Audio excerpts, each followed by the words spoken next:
The heavens just opened. I repeat, the heavens just opened.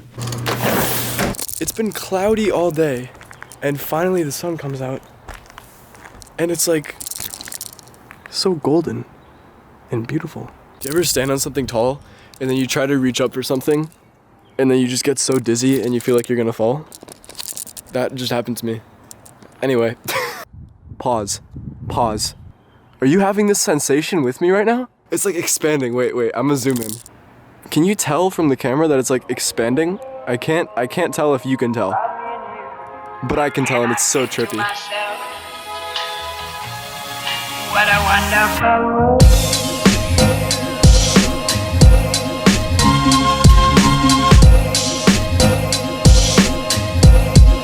What a wonderful world.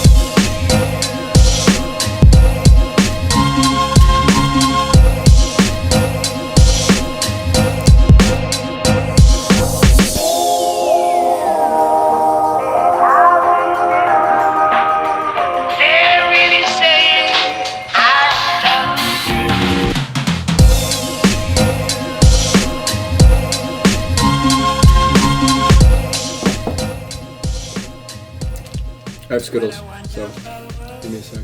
I posted my first Q&A today, and I was reading through the comments, and they're so cute, and they're so inspiring that I got inspired to make this video. I was up a couple nights ago. I wrote this little it's like a little outline, some of my thoughts, okay? Now, this video is gonna be called a video for when you're sad, okay? Because I don't know why, but it seems like our generation turns to the internet to solve a lot of our problems, right? Periodically, during my life, I'll have a night where I'm just like really sad, right? Everybody's been there. I would often search videos on YouTube, like video to make me feel happy, video to make me not feel sad, video to cheer me up, things like that. Just really blank. I don't know why I was expecting anything good. It was never good. They never worked. So anyway, this video is supposed to be one that works, one that makes you feel a little better. All right, let me see what I wrote. We've all been sad. Thank you, Sam. The feeling of being blue, lost, and unable to feel happiness is no stranger to you or me or anyone on the planet. Who wrote this? Wow. This is good writing. Listen to what the author says here. Honestly, it's kind of a beautiful thing. Why? It doesn't feel beautiful, author. It feels bad. I don't like it. We've all experienced the confusing feeling when you wake up, you go about your day, and for some reason you don't feel as excited to be doing whatever it is that you're doing, while yesterday you were so happy. And for no reason at all, everything sucks now. That's a fact. 3 a.m. Sam, you're right. I want to try and make you feel better, okay? I'm really no expert at this art of positivity or happiness, but I can't find a good video like that, so I will give it a shot. Here are some of my thoughts. All right, let's hear some of Sam's thoughts. I like this guy. Let's hear his thoughts. First of all, let's establish something, the author writes. Life, the world, the universe, they have their patterns, they have their tendencies, and their motifs. Interesting. Oh, I like this. Why does it make sense that, okay, this is serious, that right, the direction, is even and warm, and left is odd and cold? Why do things have to get worse before they get better? There must be a storm before a rainbow, a bad winter before a good summer, and a harsh breakup before true love. Some truths of life. I think I was just trying to say here that, the world has a funny way of making everything okay in the end. So here's a little anecdote, little thing about me. I used to get really sick on plane flights. This is true. One flight, I was heading from London to Johannesburg. This flight is 10 hours long, and I was 13 years old, and within an hour of the flight I started throwing up, and I threw up on an interval of every 45 minutes. It was disgusting. I mean, it was going on until I was throwing up my stomach acid. It was horrible. I remember the agony as I would slowly feel myself becoming more and more anxious until I threw up. The build-up seemed to last forever. Okay, yes, this is a weird anecdote, I know, but just hear me out. Right after you throw up, you feel amazing. Your body's trying to get rid of all these toxins because it detects that something is unbalanced. and you feel an amazing change in physical and emotional state right after vomiting. Yo, this is so weird, but it's also such facts. I looked forward to that feeling the entire flight and enjoyed it whenever it came. It felt like I was stuck in a storm, and for a couple seconds I flew past the clouds and saw the sun. And I felt like all of my pain was alleviated for a couple minutes. I don't really have a word for this feeling, but it's very specific. I'll just call it cloud parting. Cloud partedness. So that was just like a metaphor for what I'll talk about as what sadness is. After so much pain and suffering, you're suddenly thrust into this state of clear-mindedness and joy. This happens to me sometimes, and it happens randomly and for no reason. I'll just be sitting there, feeling down for no reason, and this sense of cloud-partedness kicks into me. And in a split second, I'm reminded of how unbelievable it is to be alive. Yeah, okay, this happens a lot. I don't know if it happens to you. I'll just be really sad, and I'll see something, or I'll hear something, or just for no reason, this feeling like sweeps over me. It feels like I forgot why I was sad, or the sadness just left me for like a couple seconds. And I'm just reminded of how, like, amazing life could be. Alright, so I wrote, I also believe in the natural yin-yang of life. Yin is the shady side, and yang is the sunny side. And deep sadness is only a testament to how awesome life is. The more pain and suffering we can possibly feel is also equated with how much pleasure and love we can feel. Think about it. Every great thing has a horrible part, at least the part when it has to come to an end. Every winter has a summer, every day has a night, almost every love has heartbreak, but isn't that amazing? Isn't that cloud parting in itself? Wow. That is true, though. You think about the most passionate and amazing parts of life, they're also the worst parts. Like love. You're telling me that there isn't such extremes of love? All the best things.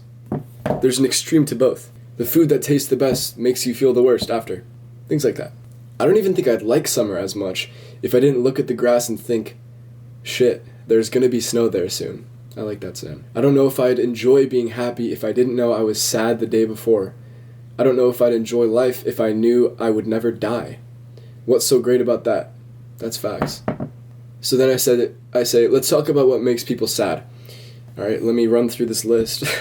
Feeling alone, feeling like no one loves you, feeling worthless, missing out, being disliked, being misunderstood, being bullied, someone dying, losing a friend, breaking up with someone, failing, still being on quarantine. All of these things can make us sad. But to be fair, the only reason why you feel so alone is because you know exactly what it feels like to be so surrounded. And the only reason you feel unloved is because you know exactly what it feels like to be loved. Losing someone is so hard because they meant so much to you. Being in quarantine is difficult because of what you value outside. So for every yin, there is a yang. For every shady part, there is a sunny part. You're just experiencing the shady part right now. We must experience both parts, for whatever reason. It's part of the beauty. But the rules of life mean that the sunny part is somewhere, even if it's just at the end of a tunnel. Sam, what writing? Have you noticed this? I feel like as people get older, they start to understand this more, that if times are bad, it just means that it kind of sucks right now. Doesn't mean that it's always gonna suck. When people get older, I feel like you've experienced so much at that point. You've probably experienced death. You've experienced failure. You've experienced all of these things. And at that point, you get a little more, what's the word? Stoic. That's the word. You get a little more stoic. Comes from the word stoicism. It's an ancient Roman philosophy that people are gonna die, bad things are gonna happen, that's just what happens. You just gotta roll with the punches because that's a part of life. So no point getting sad about it because it's inevitable. So hopefully that is a reason to smile. Also, whatever you're stuck in right now can only build your character and make you a stronger person later. I wrote, you're probably cute too. It's common to think that we're not. We judge ourselves much more than other people judge us. That's what we do. Oh, I like this. I've always said this. If anyone ever asks you what you'd rate yourself out of 10, there is no excuse. There is no excuse not to give yourself a 10. It's not like somebody's going to say, oh, hey, what would you rate yourself out of 10? You're like, I don't know, a 6. And they're like, it's actually a 5, but, nice try. You're actually a 5. No, it's an opinion. Why wouldn't you give yourself the best opinion? You are yourself.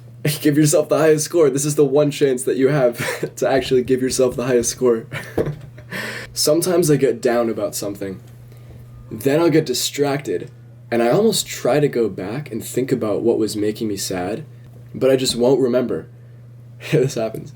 And then I'll just have nothing to be sad about anymore. That's like a stupid anecdote, but this is the important part. Whenever this happens, I'm like, wow, that was completely in my head, and without this certain thought, there's literally no reason for anything to affect my mood. Unless I allow it to affect my mood, there's no reason for me to do it. There are so many things in life that we get sad about that we have no business getting sad about. Other people's opinions? Why? I've been there. I'm there all the time. Thank you to my distractive tendencies for making me somehow forget the reason I was sad. Y'all came in clutch. What I'm trying to say is sometimes, if not most of the time, the reason we are sad is completely built up in our minds, attached to our egos, which decides what matters to us, who we are, what our thought process is about things relating to us.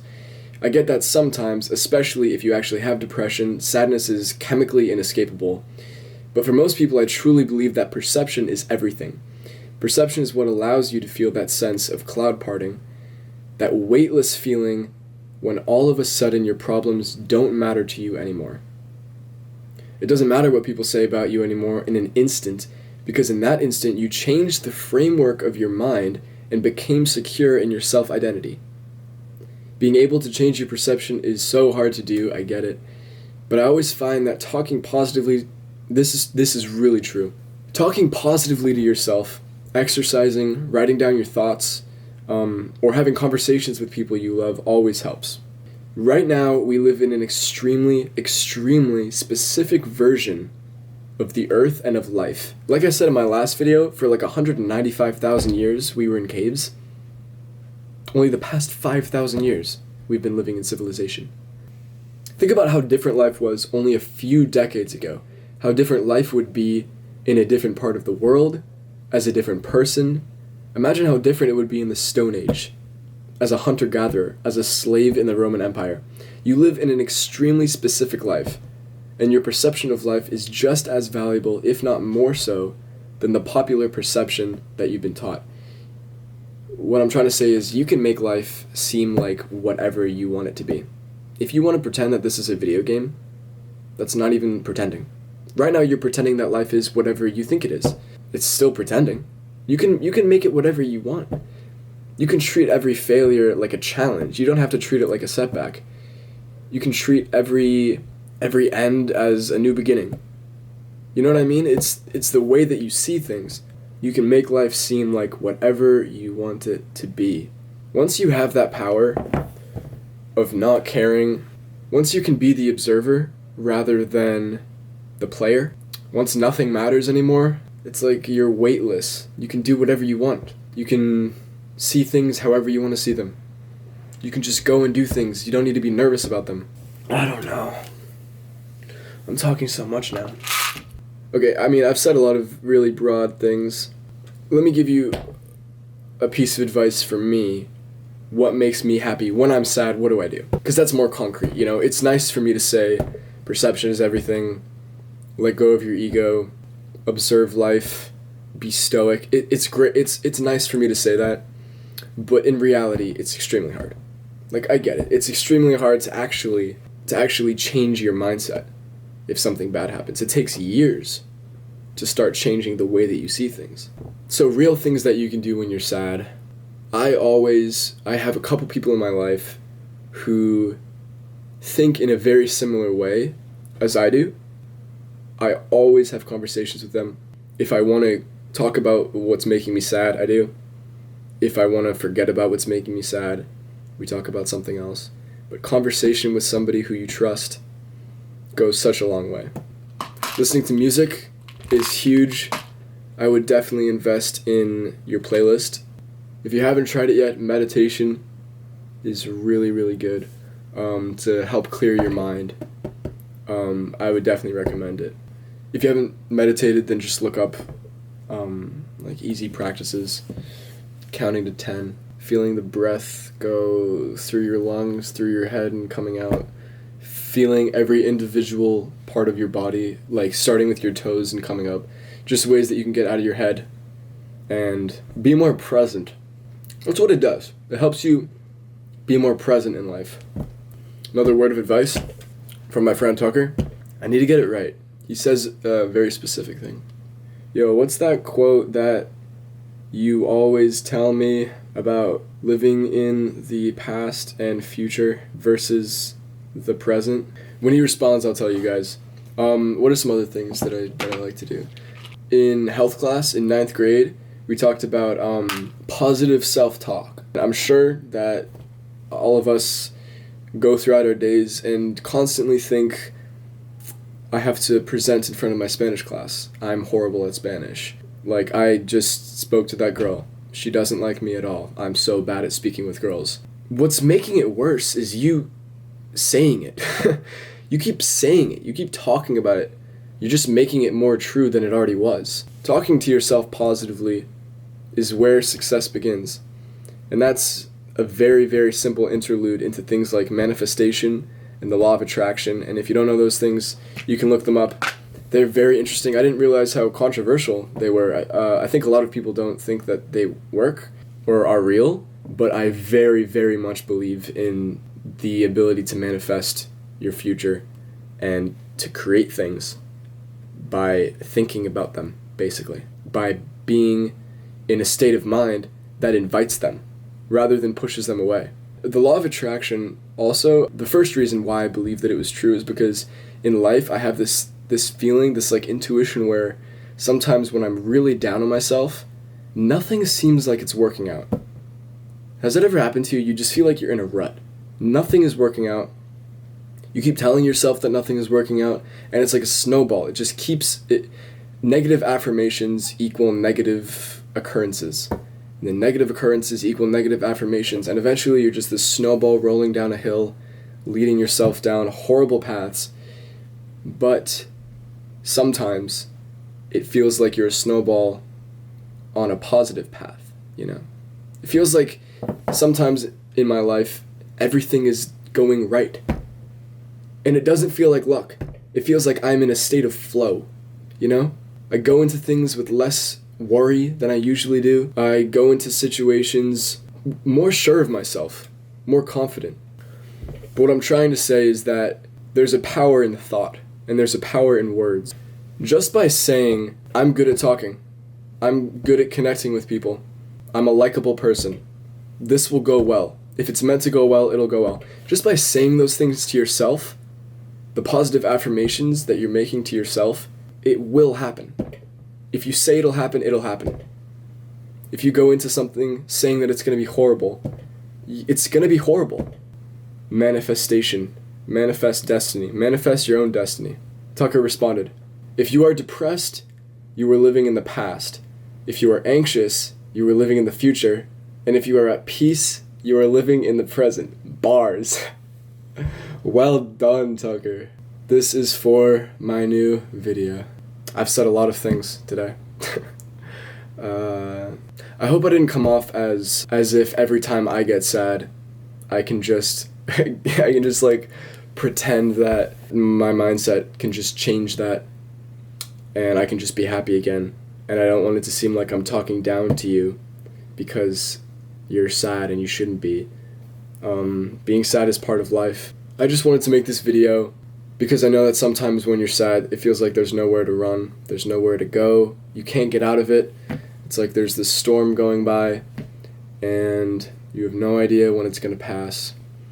But I hope that some of my words made you feel some cloud-partedness.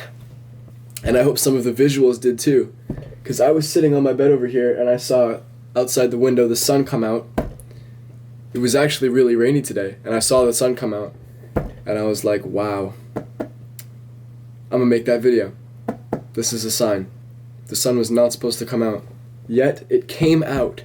You know what I call that? You know what I call that? I call that cloud-partedness. I call that clouds parting. Clouds parting for this video to be made. And for you to like it and to subscribe. And to comment if you agree with me or not. What your thoughts are. What you do when you're sad. I'd like to know. Honestly, I'd like to know. I go through almost all of my comments. I've already gone through every single one of my comments and responded to a bunch of them on my last one. Anyway, I really hope you enjoyed this. I hope this wasn't time wasted Alright guys, enjoy yourself, stay safe, make good decisions, and make bad ones. Peace. Alright, let's go. Down there.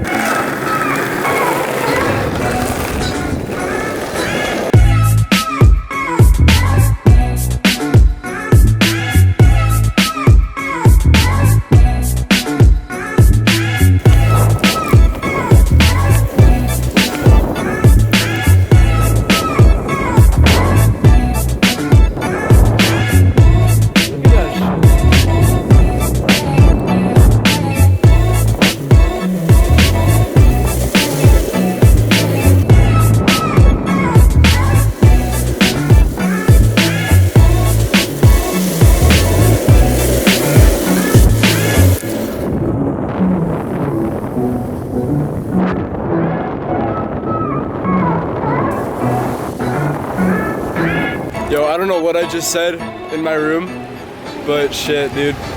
Life can be beautiful. All you gotta do is go outside.